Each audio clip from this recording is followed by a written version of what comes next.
ഞാൻ ശിവപ്രസാദ് കെ അലുമിനയുടെ സെക്രട്ടറിയാണ്. ഞാൻ മുമ്പ് വീഡിയോ ഇട്ടിരുന്നതാണ്. 92-97 പീരീഡിലാണ് ഞാൻ കെ കോളേജിൽ പഠിച്ചത്. 92-94 പ്രീ ഡിഗ്രി 4th ഗ്രൂപ്പും 94-97 ബികോമുമാണ് ചെയ്തത്. കോളേജിൽ പഠിച്ച വർഷം 96-97 ഞാൻ കോളേജ് യൂണിയന്റെ ചെയർമാനായിരുന്നു. NCCയുടെ ലീഡറും ബെസ്റ്റ് കാഡറ്റും ഒക്കെ ആയിരുന്നു. അതിനുശേഷം ഞാൻ പോസ്റ്റ് ഗ്രാജുവേഷൻ ചെയ്ത് MG യൂണിവേഴ്സിറ്റി സ്കൂൾ ഓഫ് മാനേജ്മെന്റിലെ അധ്യാപകനായിട്ട് കയറി. പഠിപ്പിക്കാനായിട്ട് 2002 മിഡിൽ ഈസ്റ്റിൽ പോയി സെറ്റിലായി. പിന്നെ ഇൻഡസ്ട്രിയൽ സൈഡിലാണ് വർക്ക് ചെയ്യുന്നത്. 2016 എന്റെ പേരൻസ് ഒക്കെ ഓൾഡ് ആയപ്പോൾ ഞാൻ നാട്ടിൽ വന്ന് സെറ്റിലായി. ഇപ്പൊ ഞാൻ ജോസ്കോ ഫുഡ് ഇൻഡസ്ട്രീസിന്റെ ഓജസ് ബ്രാൻഡിൽ വരുന്ന പ്രൊഡക്റ്റുകൾ മാനുഫാക്ചർ ചെയ്യുന്ന കമ്പനിയുടെ ജനറൽ മാനേജറായിട്ട് വർക്ക് ചെയ്യുന്നു. എനിക്കിപ്പോ ഇന്ന് സൂചിപ്പിക്കാനുള്ള മറ്റൊരു കാര്യമാണ്, നമ്മുടെ ജൂൺ 23 ഡയമണ്ട് ജൂബിലി അലുമിനിയം മീറ്റിന്റെ വിജയത്തിനായിട്ട് നമുക്കൊരു ഓർഗനൈസിംഗ് കമ്മിറ്റി ഫോം ചെയ്തിട്ടുണ്ട്. ഒരു 1500ഓളം ആളുകൾ പങ്കെടുക്കുമെന്ന് നമ്മൾ ഇപ്പൊ തന്നെ അറിയിച്ചിട്ടുണ്ട്. ഈ 1500 ആളുകൾക്ക് അവർക്ക് വേണ്ട രീതിയിലുള്ള കെയർ കൊടുക്കുന്നതിന് ഞങ്ങൾ എക്സിക്യൂട്ടീവിലുള്ള 3-4 ആളുകൾ ചേർന്നാൽ നടക്കില്ല. അതിന് ഈ പ്രോഗ്രാമിന്റെ സക്സസിനൊക്കെ ആയിട്ട് ഒരു ഓർഗനൈസിംഗ് കമ്മിറ്റി നമുക്ക് ഫോം ചെയ്യണം.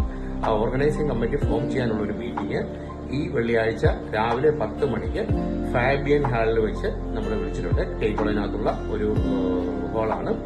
ആ ഓഡിറ്റോറിയത്തിൽ വെച്ചാണ് മീറ്റിംഗ് വിളിച്ചിരിക്കുന്നത്. അപ്പൊ നാട്ടിലുള്ള പ്രായഭേദമന്യേ മുമ്പ് പഠിച്ചിറങ്ങിയവരും ഈ റീസെന്റ് ആയിട്ട് പഠിച്ചിറങ്ങിയവരും ഉൾപ്പെടെ എല്ലാ ആളുകളും വന്ന് സഹകരിക്കണമെന്ന് അഭ്യർത്ഥിക്കുന്നു. നമുക്ക് ഈ വരുന്ന ആളുകൾക്ക് കെ കോളേജ് അലുമിനിയം ഗ്രൂപ്പിന്റെ ഒരു ഓർമ്മ കാലാകാലം ഓർത്തിരിക്കുന്ന തരത്തിലുള്ള ഒരു മീറ്റിംഗ് ആയിട്ട് നമ്മുടെ അലുമിനിയം മീറ്റിനെ മാറ്റുവാനും കേരളത്തിൽ ഒരു ക്യാമ്പസിലും ഇല്ലാത്തത്ര നല്ല അലുമിനിയം ഗ്രൂപ്പാണെന്ന് മറ്റുള്ളവരുടെ മുന്നിൽ കാണിച്ചു കൊടുക്കാൻ പറ്റുന്ന ഒരു മീറ്റിംഗ് ആയി മാറ്റണമെങ്കിൽ നല്ലൊരു ഓർഗനൈസിംഗ് കമ്മിറ്റി വേണം. ആളുകളെ സ്വീകരിക്കുവാനും വരുന്നവരുടെ പ്രതീക്ഷയ്ക്കൊത്ത് അവരെ കെയർ ചെയ്യുവാനും പറ്റുന്ന ഒരു ഓർഗനൈസിംഗ് കമ്മിറ്റി വേണം. നാട്ടിലുള്ള എല്ലാവരും, റിട്ടയർ ആയവരായിക്കോട്ടെ, ജോലിക്ക് പോകുന്നവരായിക്കോട്ടെ, ഇപ്പൊ പഠിച്ചിറങ്ങിയ കുട്ടികളായിക്കോട്ടെ, എല്ലാവരും ഒത്തുചേർന്ന് നമുക്ക് ഈ വെള്ളിയാഴ്ച ചേരുന്ന ഓർഗനൈസിംഗ് കമ്മിറ്റി ഫോം ചെയ്യാനുള്ള മീറ്റിംഗ് വിജയിപ്പിക്കണം. നാട്ടിലുള്ള എല്ലാവരും ഇത് നമ്മുടെ അലുമിനിയം എക്സിക്യൂട്ടീവിന്റെയും കോളേജിന്റെയും ഒരു ക്ഷണമായി കരുതി വെള്ളിയാഴ്ച രാവിലെ 10 മണിക്ക് കെ കോളേജിലെ ഫാബിയൻ ഹാളിൽ എത്തിച്ചേരണമെന്ന് അഭ്യർത്ഥിക്കുന്നു. Thank you so much.